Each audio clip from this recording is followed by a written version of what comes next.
Oh, hi. Didn't see you there. Get out of my house. So this right here is the story of the summer, right? Everyone's talking about it. We all saw the world explode. Don't look right! Keep your eyes shut! Over that new Paper Mario game. Story of the summer. The thing we're all talking about. Yeah, turns out relatively straightforward concepts like Black Lives Mattering and don't get people sick, idiot, proved just too much for a completely unsurprising number of people. So, while we wait for America to decide whether it wants to be a nation of diseased racist lunatics, or like, not that, I don't know, I guess let's talk about a video game. On a scale of 1 to Karen, how basic am I right now? Paper Mario, the Origami King, is out this week. And here's the weird thing. In this bass-ackwards, darkest timeline-ass, E3-less ass year, with wildly few big releases, especially from Nintendo, a new entry in possibly Nintendo's most controversial series is being met with anticipation. I'm talking positive, except there is hype for this thing. Are we just that starved for games that will settle for a sequel to some of the most reviled games of the last decade?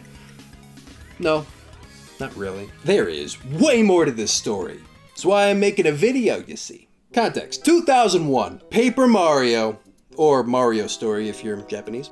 It was fun, cool. A soft spiritual sequel to the Super Nintendo's kinda lame Super Mario RPG. Bite me, this is where Mario role-playing games came into their own. Do not let the American title deceive you. Folding, cutting, drawing, everything the game's own name might lead a reasonable person to think the game's about. It's not about any of it. It's Super Mario 64, post-converted to RPG. It's this Mario world with Mario characters and a great big, well, Mario story.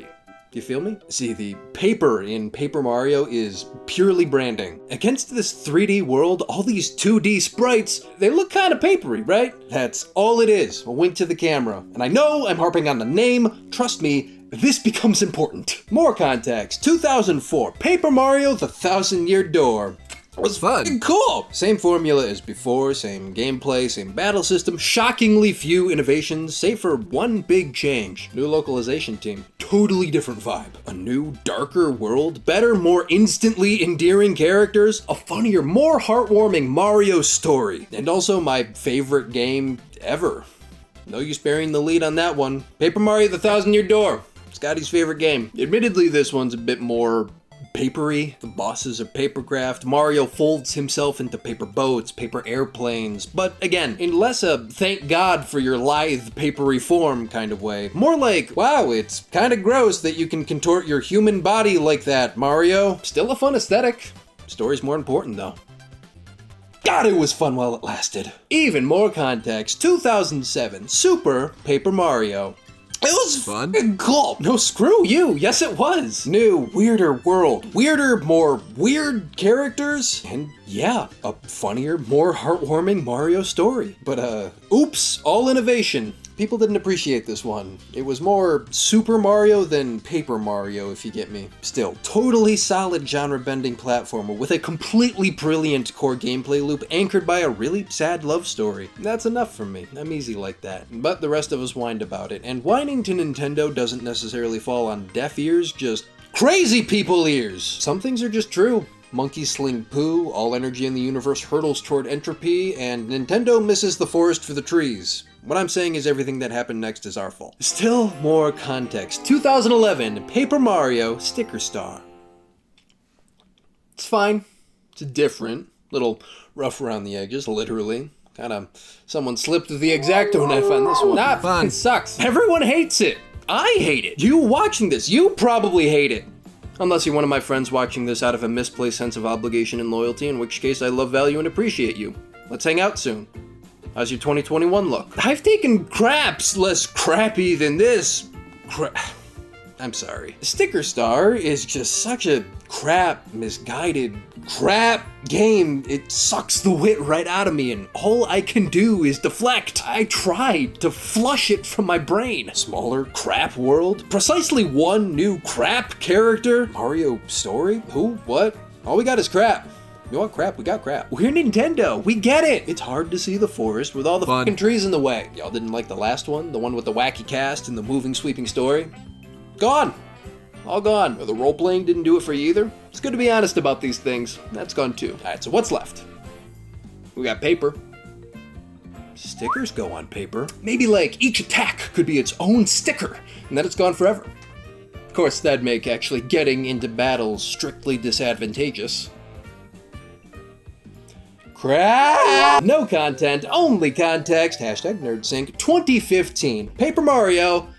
He'd had a bit of a season 4, bit of a gas leak year. And lacking a winger speech to slap him into shape, he packed up, skipped town, started making interesting life decisions. He joined a throuple. But soon, Mario and Luigi realized that all Paper Mario brought to the table was a broken control scheme that really killed the mood, and those of us being honest with ourselves found Mario and Luigi Paper Jam about as fun as a paper jam.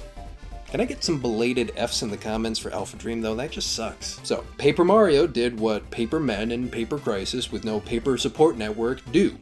He fell off the paper wagon again. 2016, Paper Mario Sticker Star 2. Yeah, I know it's technically called Paper Mario Color Splash, but come on. At some point during development, Miyamoto calmed down from his morning sugar high just long enough to remember that painting is something people do on paper sometimes. So now you gotta paint your paper attacks before you can use them and then never again use them. It's, what's the word? Worse. We all knew it, too. As soon as it was announced. I mean, my god, look at that dislike bar. Look at this playlist. We wanted a return to form like the Thousand Year Door.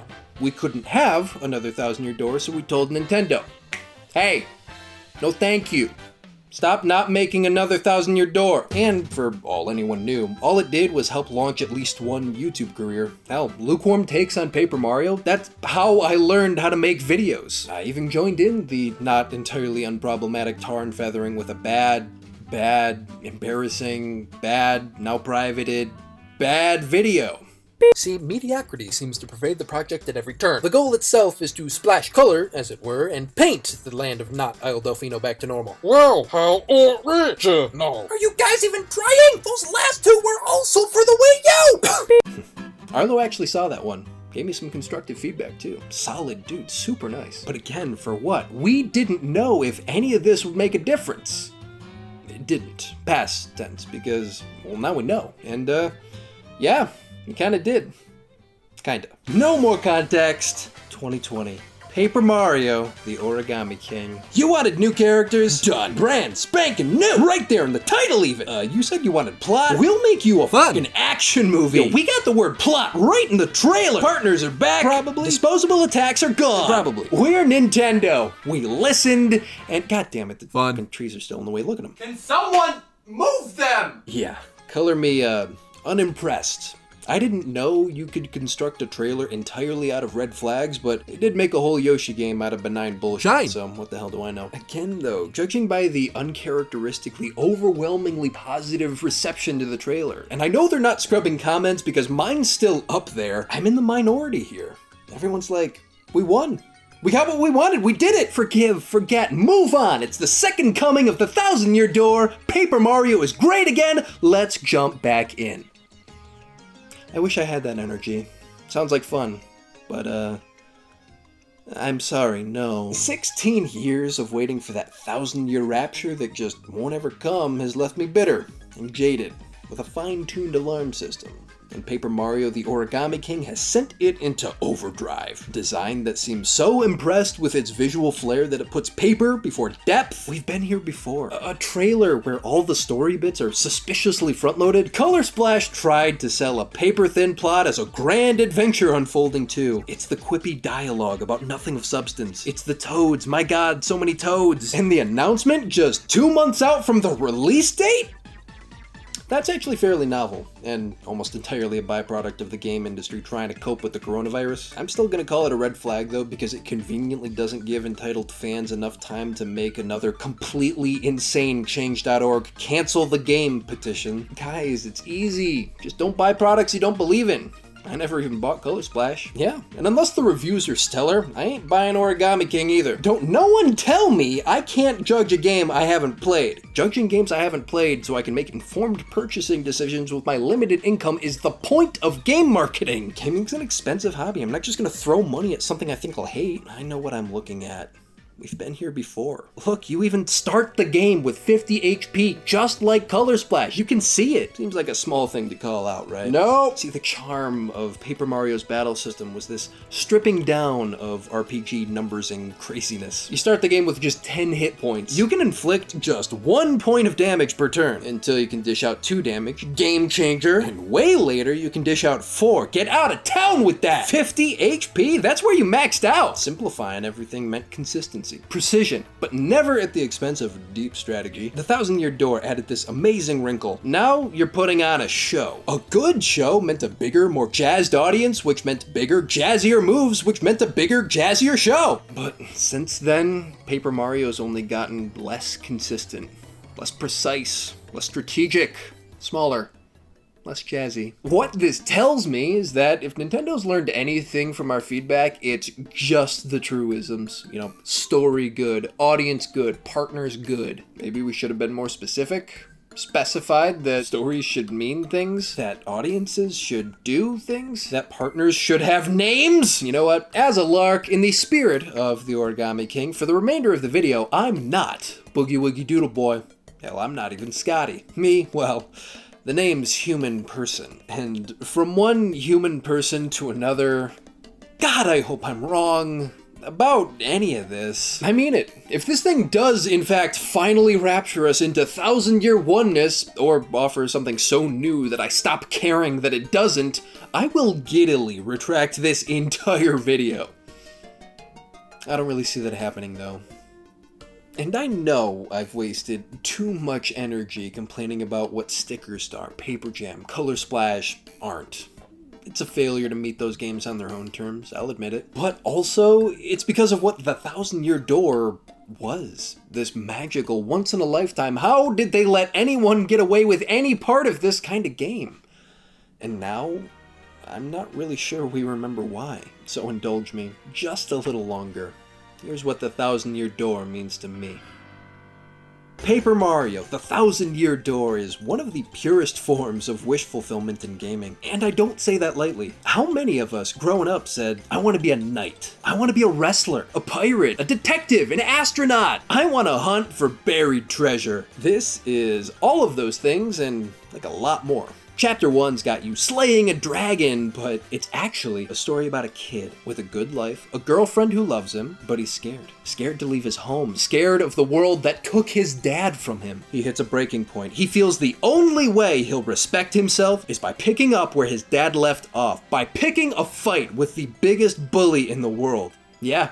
There's more. Chapter 4's got you breaking some curse, whatever. No, it's actually about a girl leaving a family that doesn't accept her and finding that the family she wants, that wants her, the ones that'll stick up for her no matter what she's done, they're the same people she's been taught to hate. That's good stuff! And it gets even better if you choose to read it as trans narrative, just in time to be a month late for Pride Month. One more. Chapter 5, Pirates, who cares? No, it's actually about... She hears him say, Brandy, you're a fine girl. What a good wife you would be.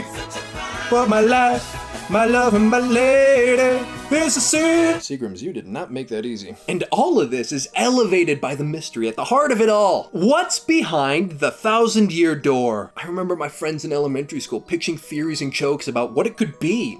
Definitely a bunny rabbit, we all agreed. That's a good hook. Got us talking. And even after you find out the answer is nothing good, you just want to see it for yourself, so you just keep going. And that door, that treasure, it's below the worst giant hole of a town in any Mario game. Poverty, crime, corruption. For God's sake, there's a gallows in the town square in an E-rated Mario baby game. And no one mentions it. They just left it in the game.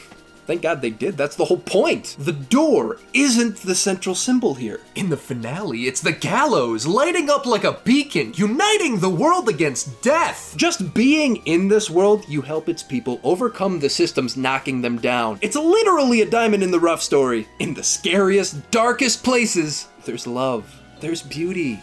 There's treasure. And also there's Dupree. Look at this mad lad!